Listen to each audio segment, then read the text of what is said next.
A grieving art restorer finds himself obsessed with a centuries-old portrait of a mysterious woman. As he restores the painting, the line between love and possession blurs until he learns the woman in the portrait may still be alive and waiting. Julian, a reserved and recently heartbroken art restorer, arrives at an old countryside manor inherited by his late uncle, a well-known historian. The manor is cold, silent, and filled with relics from centuries past. Among them, in a sealed-off room coated with dust, Julian finds a portrait of a woman named Evelyne Leclerc, a name he's never heard. Yet something about her feels painfully familiar. The painting is in decay. Her eyes are faded, lips cracked, but her presence radiates from the canvas like a whisper in the air. Compelled, Julian begins restoring it. In the manor's dusty library, Julian finds an old diary written by Evelyne, herself dated 1793. It speaks of forbidden love with a man who looked just like him, a painter named Julian de Roche. She writes of how their love was cursed by a jealous nobleman who, upon discovering their affair, murdered Julian and sealed Evelyne's soul in a portrait so she would forever long for him. Julian becomes convinced he is the reincarnation of Julian, and that Evelyne's spirit has been waiting for him to return to finish what they began.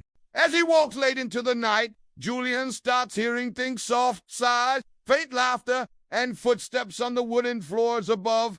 Though he lives alone, he dismisses it as grief and sleeplessness. But each time he restores part of Evelyne's face, the atmosphere of the house shifts. In these dreams, Evelyne is alive and in love with him. Candles flicker, cold drafts appear, mirrors fog. He begins dreaming of her vivid dreams of dancing in ballroom, walking through fall-covered gardens, and kissing under moonlight. The more he works on the portrait, the more Julian loses touch with reality. He speaks to Evelyne as if she were in the room. He stops calling friends, stops eating. Driven by longing and obsession, Julian accelerates the process. Eventually, Evelyne does begin to speak back, not from the painting, but from mirrors, the walls, the wind, and the curtains. She tells him she needs to be free, that once the portrait is fully restored, they can be together again forever. But the house begins to fight back.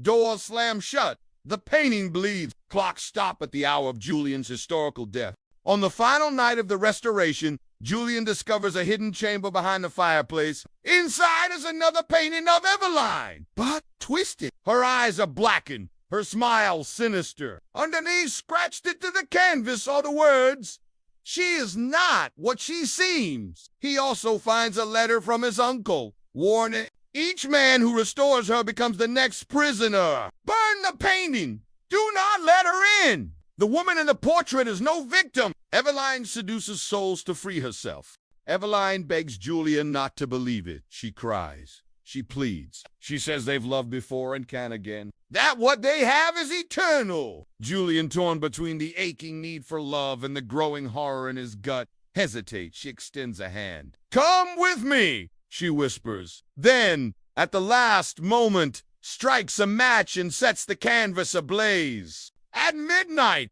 the portrait glows. Evelyne steps from the canvas, half-formed, her body flickering between beauty and terror. Julian walks toward her. The portrait screams as the room fills with smoke and shadows. Evelyne's ghost shrieks not in pain, but in fury. The manor shakes. Lights shattered. Julian collapses. When he awakes, the painting is ash. The house is calm. Sunlight streams through the windows for the first time. He walks outside, breathing deeply. But in the distance, in a second-story window of the manor, a figure with Evelyne's eyes watches him.